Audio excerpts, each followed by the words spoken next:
Mr. Andy Serkis, Lee Pace, Orlando Bloom, Evangeline Lilly.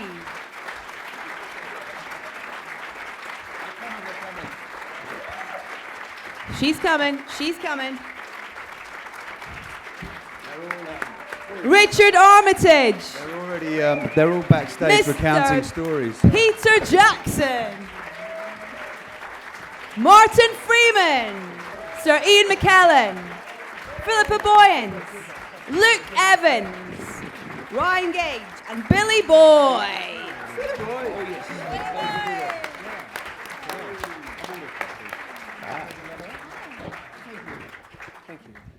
Welcome, ladies and gents. Make yourself comfortable. We have a lot of questions to get through. I'm going to start off selfishly and rattle down the line, if that's okay. Andy, I'm going to start with you, if that's all right. You've been involved in both sides of this, of course, this whole journey of being behind the camera and in front of it. What are you going to take away from this experience then, from being able to do both sides of those things? It really is. It's very much, this whole journey for me has been extraordinary. Both as working on a new technology. Again, this kind of goes back to where Pete comes from as a filmmaker and his desire to push the envelope and to reach a point in filmmaking where visual effects suddenly becomes character.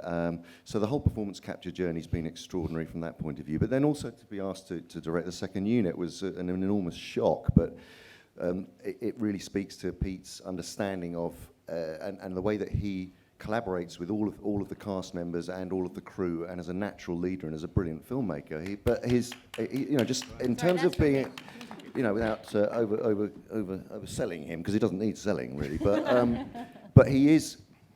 His virtues are that he is the most incredibly generous human being, and I think to learn from a director who's an incredibly generous human being, you couldn't ever want a better mentor. I think I'm going to have to hire you again, Andy.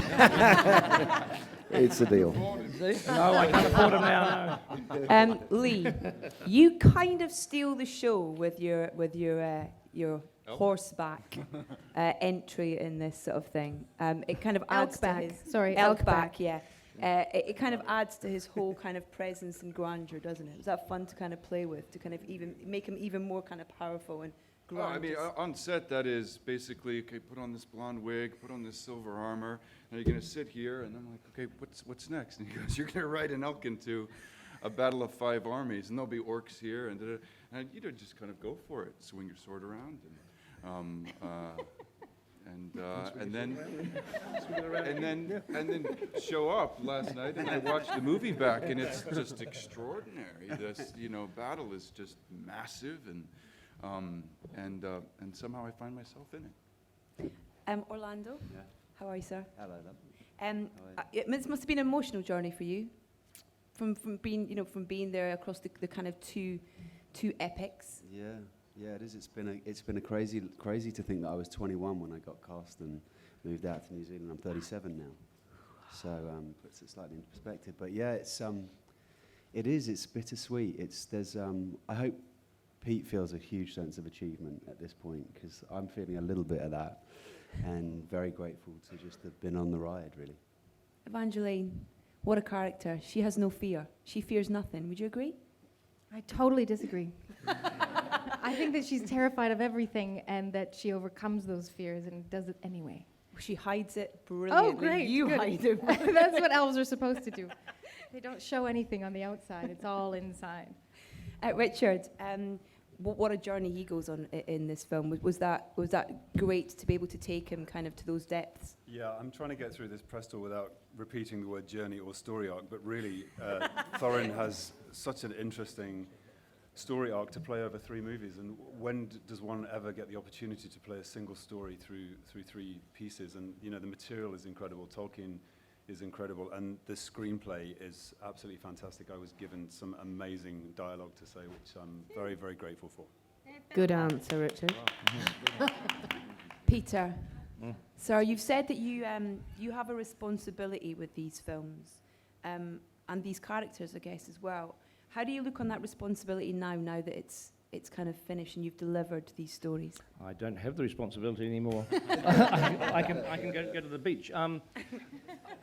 As you can tell, he does that a lot. but no, I mean, any film is a responsibility because you're spending money that's not yours, and so you've got to be responsible for that.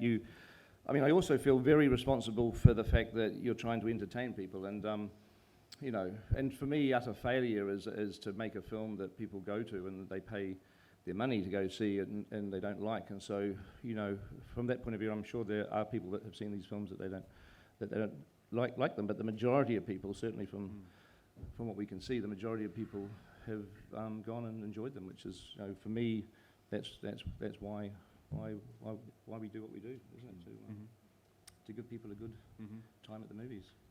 So yeah. Martin, hello. What? Christ. So rude. On and on and on. I've got to get down the line. Speed it up a bit. Not many times an actor gets a chance to revisit a character on more than one occasion. Yes. What does that allow you to do then as an actor? Does it kind of allow you more freedom, or is it an easier or harder opportunity as an actor? Well, it gives you the opportunity to actually grow and expand inside what you're doing. So I love to expand inside Bilbo over a course of 3 years. What? And but that's the truth. And I'm only telling the truth, and now I'm being persecuted for it. And I think we know another man that happened to, don't we? No, but we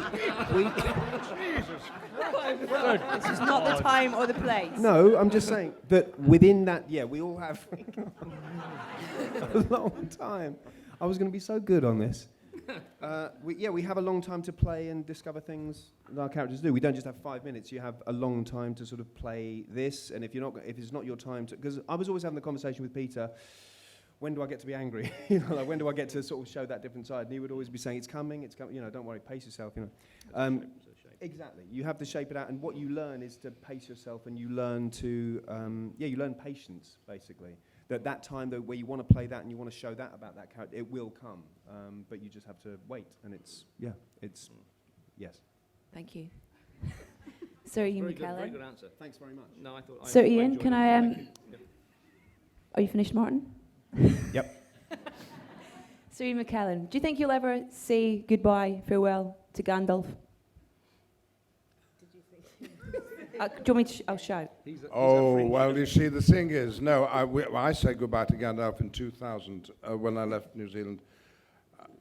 Well, here we are, 2014. It goes on and on and on. But and now has been the blessing of my professional life. I'm like all of the actors. We think we are so bloody lucky. There's nothing about luck in the making of the films, of course. That's the planning, the brilliance, but the chance that we were selected, wonderfully, wonderful. But I was just impressed last night by the age of the kids who'd slept out all night to come and wish us well. And some of them weren't born in the last century when we started. Not born. So our work is part of their lives. And, what are we doing it for other than to have an effect? And that the effect could be that crucial to them. And that they're now going to show these films to their own kids. To have been involved in films that are now classics is overwhelming. You can't take any credit for it, but it's just happened. And I just so in the end, it's not the end. It's the beginning now, as people see the film. And then we'll want to see the 6 of them. And that'll be a whole other new experience that none of us has been able to have until this last Hobbit was made. Thank you. 24 hours of joy. But we are. I mean, just to expand very slightly on what something that Ian was saying. I mean, I was just thinking last night actually that we're about 3 or 4 years away from the generation that will see these films, the 6 movies, in the order that they should see them, in the story order rather than the order they were shot. Because children that are too young now, like 3 years old, 4 years old, 5 years old, too young to see these films. In a few years, a very short time, they'll be able to start to see them, and hopefully they'll see them from the Hobbit 1 through to the Return of the King. So we're very soon. We're not going to have this sort of back to front thing. It'll be like it'll exist as the 6 film, story that it should be. So yeah. Is that what you planned from the start? Well, not at the Lord of the Rings. I didn't know I was going to do the Hobbit, but when we knew we were going to do the Hobbit, we were always thinking of the full arc of the story, because there's a lot of stuff in the Hobbit that we planted, which is designed to, for the people that do finally see it in the correct order, it'll make sense. Can I bring in Philippa, just the other side of Serene? Hi, Philippa. Hi. I mean, all the foundations were here in terms of, you kind of, with the films that had gone before this, but does that make it easier in terms of kind of knowing where the end point is for you in terms of this final film? Having done the Lord of the Rings first, you mean? Yeah. Definitely. I think it was luck that we actually did, those films first, because I think we would have made a very different Hobbit if we'd started with The Hobbit, probably more of a children's tale. And not to say that that's would have been necessarily a bad thing, but we always knew, as Peter said, that these were going to be set against the backdrop of films that were already in existence. And what I do love now is that we've seen, for example, the relationship of Gandalf and Galadriel, and that she comes to save him. And so when she's told in Fellowship of the Ring that he has died, it's going to play in a completely different way. So that's the experience that I think is going to be special for those people who can see it in that order. Thank you. Luke. Hiya. Bard the Bowman. Bard the lonely Bowman. Everyone needs a Bowman to save them. Was it fun playing the hero? Yeah. He didn't. He wasn't a hero when I first read him on the page. He was just a lowly bargeman. I know what he was capable of and what he ends up doing in the third movie. But when I started playing him all those years ago, he was a father of three, without a wife, and he had a long journey ahead of him. But it was very satisfying last night to actually see the final. The look of that rooftop sequence, which was the first thing I ever shot, wasn't it, Pete? Wow. Yes, it was. Yeah, he put me on wires and set me up a rooftop for 4 days. There's a lot of scenes in this movie, this Battle of the Five Armies, that were shot 4 years ago, which is very strange for a film. Yeah, that was 4 years ago. I must have shot that. Yeah, so I've waited a long time to see that scene. That's a big bell, wasn't it? It's a very big bell, yeah. Ryan, what a great character you have in Alfred. He really helps to set the tone, I think, as well, throughout the film in terms of... To lower the tone, did you? He does, yeah. Look, yeah, I wasn't going to say that, but in terms of did you really enjoy kind of, I guess, kind of bringing him to life? And did you get to play with kind of where you took him, I guess, in terms of how... Yeah, I mean, it was very clear on the page. It was sort of, he jumped off the page to me from the first reading of it. But we got to play around. I mean, it was a good opportunity for Pete to play with me and bully me a bit and throw eggs at me. So there was great fun to be had with him, because he has a sort of foolish nature. He's a sort of dark, clownish character. So I enjoyed being able to find the little bit of me that's a fool and the bit of me that is vain. Quite a lot in there, actually. Thank you. And the bit of me that is sort of bitter and greedy and all those things, and exaggerate it and have fun being that person for a while. So it was a great treat to be him. Thank you. And finally, Billy, hello, sir, at the end. What a fitting end to this wonderful journey that you...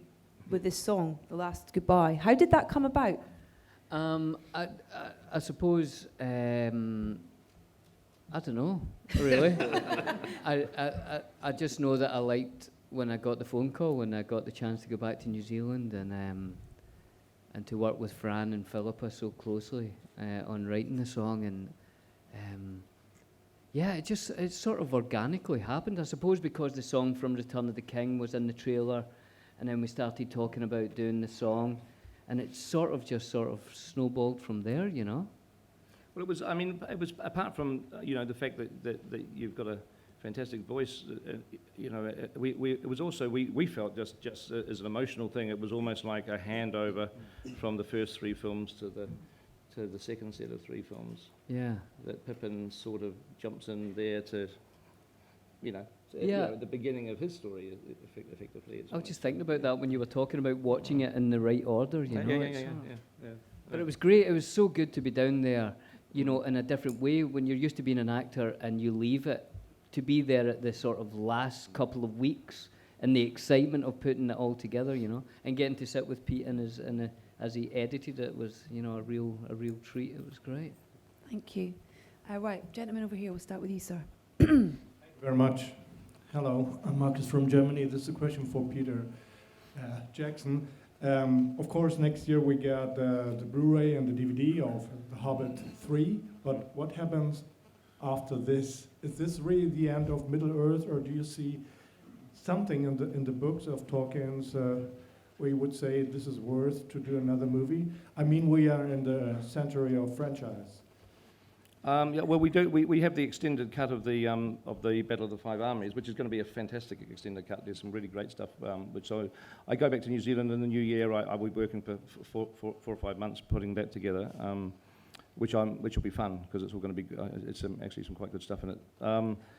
So I'm looking forward to that. Then look at that point. I mean, it's a legal thing. The Tolkien estate owns the writings of Professor Tolkien. The Hobbit and the Lord of the Rings were sold by Professor Tolkien in the late 60s, the film rights, but they are the only 2 works of his that have ever been sold as, you know, as potential films. And so without the cooperation of the Tolkien estate, there can't be any more films. So, yeah. Well, yeah. Gentleman in the red T-shirt there. Another question for Mr. Jackson. I was disappointed that I've not yet. I'm over here. Oh, Hi. thank you. Hello. I'm disappointed that I've not yet had a chance to see this in 48 frames, but I'm looking forward to that.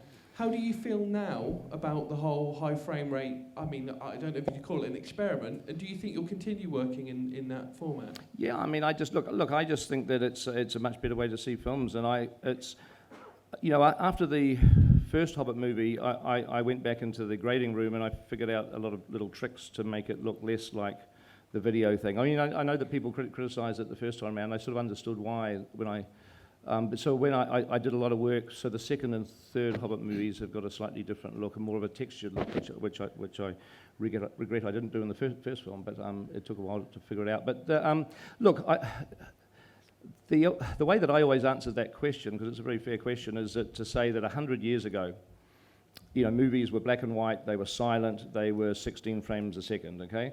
And so 100 years from now, what are they going to be? I mean, I don't know, and we just do not know what form films are going to be in 100 years' time, but I think you can absolutely guarantee they're not going to be 24 frames a second, and they're not going to be 2D. So at what point between now and 100 years do these advances actually happen? So I just think it's, and ultimately, you know, the audiences for movies are beginning to dwindle. There's so much competition for seeing things on iPhones and iPads and everything else that it has become a very serious issue for the industry, because the industry has to have the audiences in order to make these films. It's that's to sort of feed itself. So it's become a very serious thing for the industry of how do you get people to leave their houses and go to the theatre. I mean, the audiences are slipping away. So I think it's important that filmmakers do look at the technology that's available and just think of how we can use it to make that experience in the cinema a little bit more exciting. So that's my theory about it all. Thank you. Lady just here. Hi, good afternoon. This is Tina from Singapore. I'd like to ask the actors and the directors. So this has to be a journey of self-discovery. So for yourself, what have you discovered yourself as a person or as an actor through this journey? Who's that to, sorry? Sorry? Who's that to? Who would you like to just whoever who wish to answer. Who would like to answer that one? Self-discovery. Who wants to talk about self-discovery? Self-discovery. Martin. Well, I thought you'd be this person. Oh, really? Yeah. Martin. It's interesting. Martin. Oh, really? Yeah, Yes. go Martin. I didn't find it really one of self-discovery particularly. I thoroughly enjoyed it, and I think that's kind of its own worth in a way. You know, I mean, we do things in life, whether they're jobs or personal things, that you just hope will give you enjoyment and, you know, enrichment in your life, and it certainly gave me that. I think I'm still too close to it yet to see how it's changed me, if it has changed me, or how it's informed me. I think maybe in 15 years I might know. I mean, genuinely though, very often you know things you learn in life you don't know 5 minutes later. You know them much later. So all I know is that I'm very, very glad I did it. I'm very grateful that it was able to work out. And yeah, I wouldn't have been without it in the last few years of my life. That's for sure. Thank you, lady in the front row here. We'll go there and then over there. Working, yeah. Great film, everyone. Well done. Thank you. The question is for Lee and Richard. Well, there's obviously a lot of male ego, love-hate relationship over there. Did it affect your on-set relationship in any way? The male ego. Yeah. There's a lot of male ego on this table. It's kind of built into the relationship. It's, you know, you've got two kings that represent two races, and so it's essential that there is this standoff between two characters, and it's set up in the second film, and even though the characters don't really come face to face in the third piece of the jigsaw puzzle, you can really feel the tension between the elves and the dwarves, linchpinned by these two potential kings, I think. Did it affect your on-set relationship? Yeah, I mean, we were pretty antagonistic. Every time the elf walked into the room, I would bristle. Okay, we've got a gentleman with a microphone there. At the back, yeah, go. Hi, this is Thiago from Brazil. So this is hashtag one last time. I would like to know from right here. Thank you. From everybody, besides yourselves, besides Middle Earth, besides working with each other, what you're gonna miss the most? Can you direct that at a couple of people, please? Because we've got a lot of questions to get. Peter Jackson, obviously. No, well, I think you've answered the question, and truthfully, I mean, I'm going to miss the fun on the set. I mean, as Martin said, I kind of making films is very, very hard, and if you're making 3 of them like this, 266 days of shooting, it could be bloody hell if it's not fun. And so I want to go to work in the morning and have fun. I want to enjoy myself, and fortunately, this cast is just such a fantastic cast, and they're all very, very funny people. And I just, outside of the fact that the cameras were rolling and we were all doing our part to create the movie, as soon as the cameras stopped rolling, it was just fun. Mm-hmm. It was an enjoyable way to spend the day, and I'm certainly going to miss that. That's. Okay, if we can get a microphone down the front row, and then we'll do some questions over this side, and then come back over here in a sec. Peter mainly, and Ian, and anyone else on the panel that perhaps has children, I wondered, with J.R.R. Tolkien's writings, I'm sure most people in the room would agree that the books are brilliant. Do you think that there's still literature written for children today that's as good? Do I think there's literature written for Yes, absolutely. Yes, I think informed and influenced by him. And we actually have a children's book, rather wonderful children's book author sitting at this table, Evangeline Lilly. Squicker-Wonkers, highly recommend it, who is venturing into that. The world of imagination, so. Yeah. Great, thank you. And if we can go to the gentleman in the hat in the front row, and then along to the blue coat. Hello there. I've got a question from my 10-year-old son, Hag.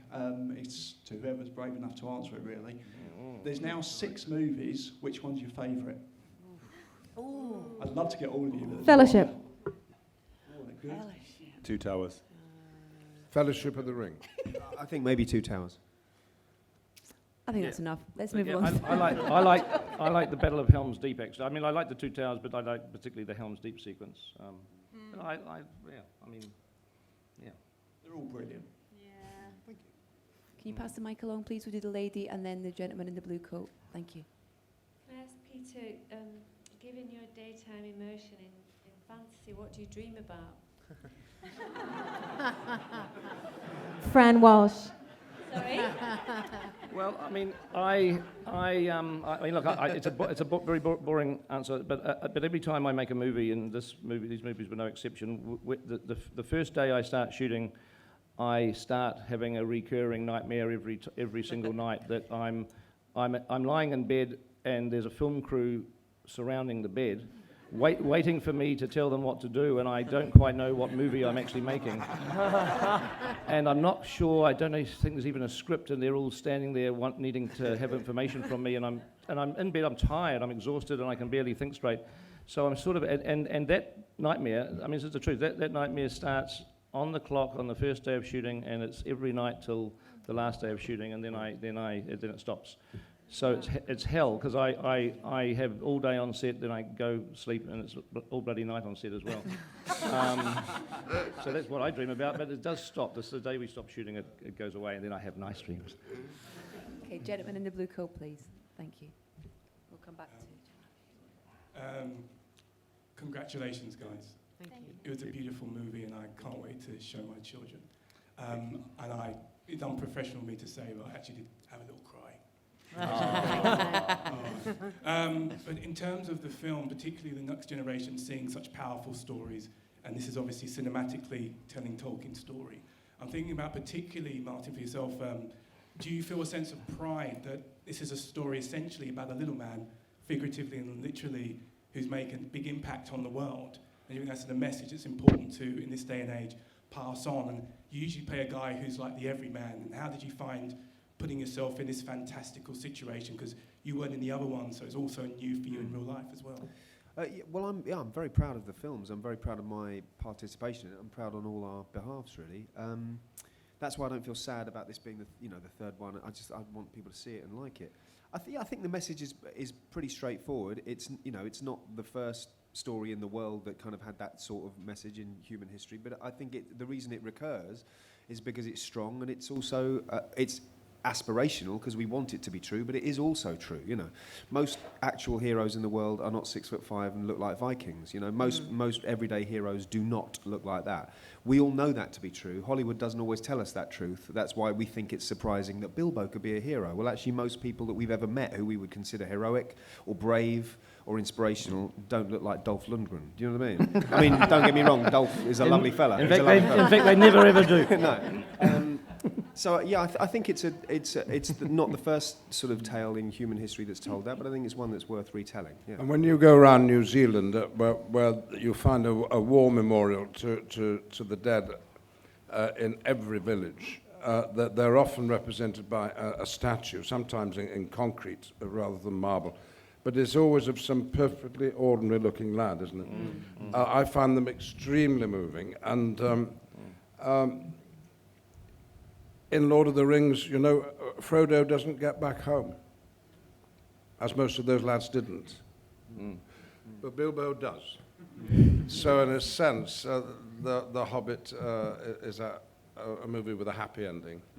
Look, I've got to just say that this cast at the table here, they're responsible for allowing you to connect with their characters, and I just think it was such a wonderfully, skillful to not allow the fact that you're a wizard or you're a hobbit or you're an elf or you're a dwarf to overwhelm the performance. That there was always, everyone here found the truth in the characters that they were playing, so you could connect with an elf or a dwarf or a hobbit, and it was fine. And that was so important that these films had that, and it was going to depend on the skill of the cast, and these guys were superb. So thank you. Yeah, thank you. Gentleman at the back, and then we'll come back down the front, please. There. Over here? Over there at the back. Yeah. Right inside. Question to Peter Jackson and Andy Serkis.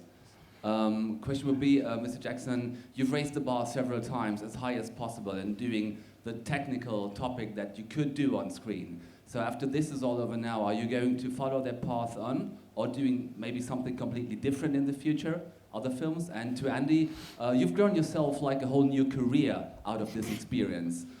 You raised the bar in motion capturing like no one else did. What are you going to do with it in the future? Peter, do you want to go first? I'm just trying to think of how I can help you. Look, really, the thing is, raising the bar with technology is really you do it because you have to do it. It's not, it's not a chicken and egg thing, really, where you say, what's a great piece of technology we can develop, and then let's find a script that we can use it with. I mean, we had to, once we knew we were doing the Tolkien movies, we had to create battle scenes, and we had to write software. We had to create characters and creatures that didn't exist, and so the performance capture was developed. So really, it's always the technology is always driven by the needs of the story that you're telling. If 17 years ago, instead of doing the Lord of the Rings, I was doing a drama in a fish and chip shop, then we wouldn't have developed performance capture, particularly unless we wanted a cod to jump around on the bench or something. But so it's really you start with the project, with the story, and you think, how the hell are we going to do it? And it's the how the hell are we going to do it is a thing that actually pushes the technology along. Is that sort of an answer? That mixed with fearlessness, which you have in spades. That mixed with fearlessness, which you have in spades. Well, it's not really. It's computer artists. It's fantastic people that are clever. I mean, I can't even do an email, or I'm an absolute idiot at computers. But fortunately, I have a wonderful artist that I just say, now how can we do this? And all these people, these very, very clever people, do it. Andy? Yeah, I mean, I think performance capture has got an incredible future, and it is a marriage of performance, but it's also this incredible artistry, and also the heritage of artists and a culture. Because I realised, actually, coming back to the UK and working with other visual effects companies, that in fact Weta really have developed the most extraordinary singular pipeline in terms of transferring an actor's performance into an avatar character. And that is something that can be learned all around the world now, to the degree. I mean, it is literally people who have not only they're creating software and technology, but it's artistry. It's the way that the performances are interpolated and transferred from the what is created on set.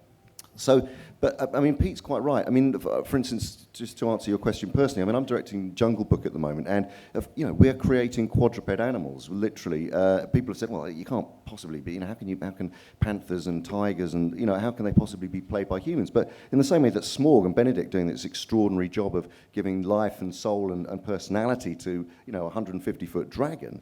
We're trying to break through in terms of technology that will, or methodology rather, that will help us break through into finding how we're going to anthropomorphize, how we're going to humanize these animal characters. So you find the tools that are necessary for each job. But it's interesting, Andy, because you just talking about the technology, but the technology, you can create the technology to make these things happen, but it's the actor that provides the soul. You use the word soul, and the technology ain't going to provide the soul. That's where the performance captures the soul of the actor. That's what it's great at. Well, I think that's why it is such an extraordinary combination, really, because it is like what the visual effects team do, the way that they amplify the likes of characters, like Smorg or Gollum or all of those things, is what is revolutionary. It's that you do have that human connection, that you can sense the emotion, all of the choices that the actor makes on the set with the other actors, all of that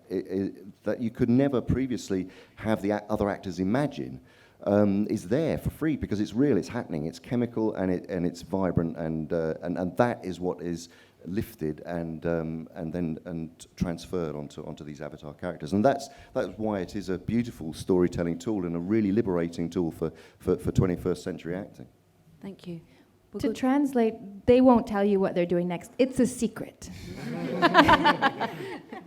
We'll go down the front then to the middle. Some guys. Question for Peter and Martin. How do you hope, Peter, the film as a whole inspire children and today's generation? And Martin, how do you hope your character will inspire children? Well, I mean, I hope I inspire children to make films. I mean, that's what my hope is. I guess really, obviously, the films can inspire people in other ways.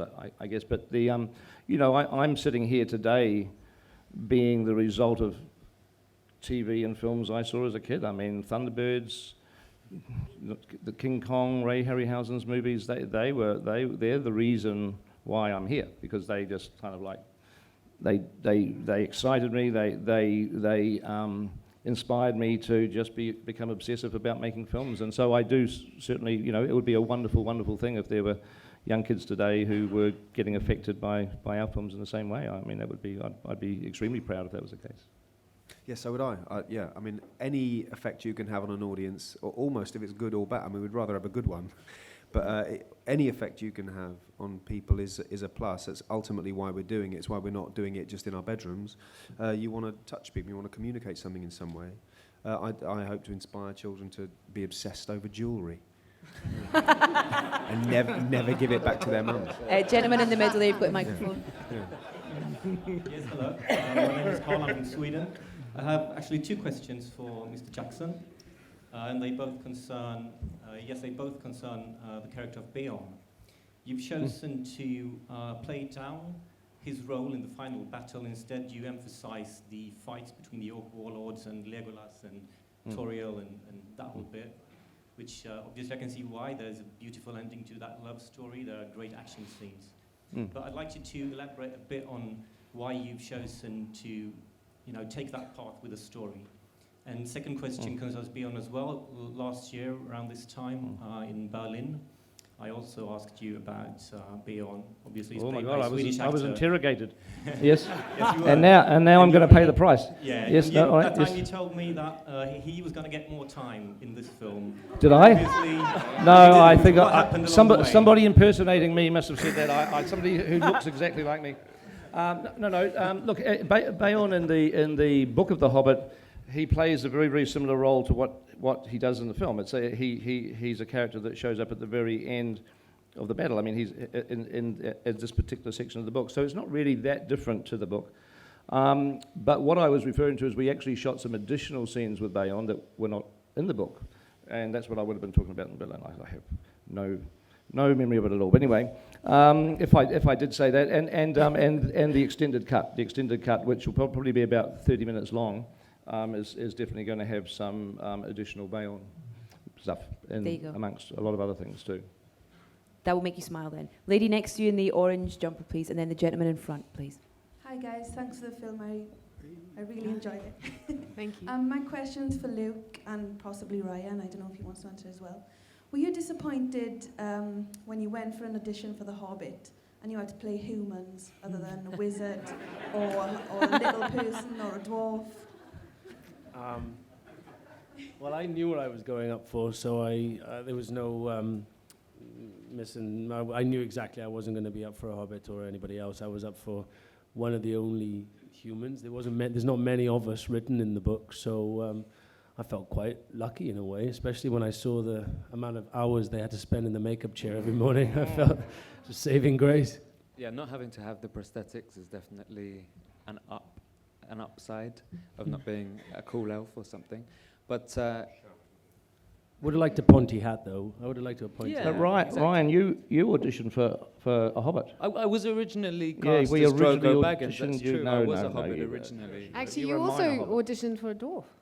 I did, yeah. He did. He auditioned. He was desperate. He auditioned for him again. Anyone he didn't audition for? I did. He tried to audition for an elf I did too. several right? auditions. Ian doesn't know I was Gandalf for a while. He actually, it was wonderful. Ryan came in. We'd seen his audition on tape. He'd made us laugh so hard, and he came in and he bought us coffee, and then he said, "I'm going to test you on your Tolkien knowledge." And we were like, "What is this boy doing? He's insane!" And he gave us a test, but he was very funny, and so when Drogo. I was Drogo originally. Yeah, you were Drogo Baggins. I still have my hit Drogo the chin. cutting room floor, so to speak. hit the script cutting room floor, I should say. We loved him so much that we just had to keep writing for you. Oh, brilliant. And gentleman with the red microphone there. Yes, Bruce Kirkland from the Toronto Sun Media in Canada. You! And a question for Sir Peter, and Sir Ian. Oh, wait a minute. Mr. Jackson and Sir Ian. No, I know. No, according to our name things, we're not. He's teasing us now, so. Question?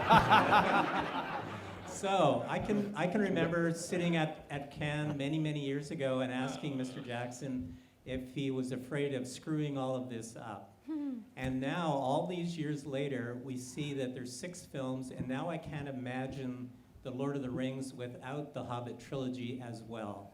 It's a package deal. It got through all of the machinations of legal problems, and now we have 6 films. So I would love to hear from 2 of the gentlemen who have been part of this, you from the beginning and Surian from the time that you first stepped on set, how you see the entire legacy of these films, not separately but together. So, Mr. McKellen, do you have thoughts on that? Well, I would have to repeat myself and say that Peter has made a series of classic films. It's not a franchise. It's a series of stories that all link together. I'd just like to say something else because it seems to be underneath so many of the questions. What is it like to be in Middle-earth? And it's an understandable question because I felt it last night. Oh, I'd love to be there. And then I said, oh, hang about, I was there. But actually I wasn't there. It was the characters that were there. And Middle-earth actually is in our hearts. But it is up there on the screen. And aren't we lucky to have been more than anybody else, I think, more than the director who's looking at it through there or on his video screen. We are actually there. It is snow falling on our boots. It's grass under our feet and the wind blowing in our faces. And we're and the occasional green screen. Well, there's much less green screen, it seems to me, than people might suspect. We are actually there. Of course, everybody else wants to be there too, and that's why they ask questions. What was it like to be there? And of course, the next development, I hope, is that Peter's going to devise not more films, but a situation that you can all go to that is as much theatrical as cinematic, a living museum where you will actually have the experience, as you sometimes do in the greatest exhibitions of that sort in Hollywood. Go into that and be there. But I can have a little break first, though, can I have a holiday first? Hello. But I think you almost answered your own question in a way, because it's like, look, fate steers weird things. I mean, the very first phone call we made about these projects, which was 17 years ago, everyone talks about 17 years, and it was 17 years for a friend and I called Harvey Weinstein, who we had a first look deal with, and the pitch to Harvey was, if you can get us the rights to these books, we'd like to make The Hobbit as one film, and if it's successful, then we'd like to do The Lord of the Rings as 2 movies back to back and release them 6 months apart. That was the big grand plan, and now 17 years later, it's sort of become 6 movies where we did the wrong way around. We did The Lord of the Rings first, then The Hobbit was going to be 2 movies, and it was 3. It's all very weird, unpredictable, and it's not. There doesn't seem to be anything in control. It's just circumstances and fate push you around. But the one thing that I think I'm very proud of, and I say I think because I haven't actually seen them all together at all, but I think that when people do see the 6 films as a series in the right order, that they'll sort of sense that there was some vague design behind it all, as sort of chaotic as it kind of actually was, in the sense of the orders all being changed around. That I hope that, because all the time and The Hobbit was obviously the thing that was because those are the 3 that had to tie in with the earlier 3. Is all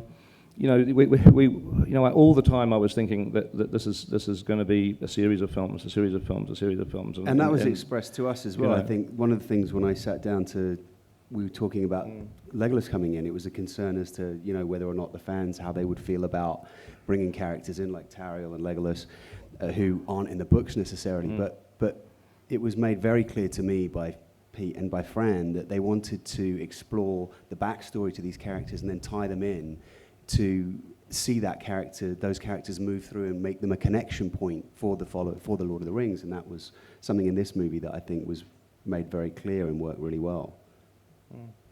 Okay, we've got time for one more question. I think someone's already got a microphone just there. Sorry. Hello? It's for Peter. Hello. I was wondering, with perhaps the rather overt allegorical import of this instalment in particular, with regards to the unfolding international political picture, is it hard for that not to imbue or inform perhaps the editing? I.e., is it hard to shut the real world out and deal with themes like this? That's quite a serious question. Well, you're adapting very wonderful books that were written a long time ago, and obviously, you know, the thing with current politics and applying them to anything like a movie or a book is that I think it's a test of the timelessness of the book. That, you know, if you think of The Hobbit, 1937, you know, World War II hadn't occurred yet, and so you go through that. Vietnam hadn't occurred. I mean, you know, and obviously the Lord of the Rings took off in the States in the 60s because of the Vietnam War. That somehow the Americans at that time embraced that book, which was published in the 50s. Those three books, they embraced that because it spoke to them about the Vietnam War. So I think the actual test of people describe things as having a timeless quality, which I think is used in a very loose way a lot of times. But I think the real test of the timelessness of a story is exactly that you can look at the world that you are in at that given time and find things in the story that was written a long time ago that still is true. Which means that it's got very basic human truths in it. And we are humans, and we always have been for hundreds and thousands of years, and you know, that is embedded in these stories. It's at the heart of them. So. Before I let you go, Sir Ian, you talked about going to Middle-earth, and I guess the closest that you guys all had to a physical thing of that was New Zealand, and New Zealand being a huge character and part of this whole experience, the time that you spent there, the work that you've done there. If I can just come down the line from Billy at the end all the way down and ask you all to think of a word for you that sums up that experience of time that you spent in that part, in the kind of, I guess, the real Middle-earth. Billy, do you want to start? Yeah, I will. I'll start with magical. Ryan? Sorry. It was awesome in the sort of visual sense. Everything It's was more than one word. You got to do one word. Awesome is one word. Awesome's good. Awesome. Luke? Memorable. Well, I live there. I'm lucky enough to live there, so I'm going to... You can still give us a word. About New Zealand? Yeah. New Zealand. I'm going to say, as the Kiwis would say, it's smejic. Smejic. So Ian? And they also say God's own. Yes. Martin? Fantastic. Home. Pinot Noir.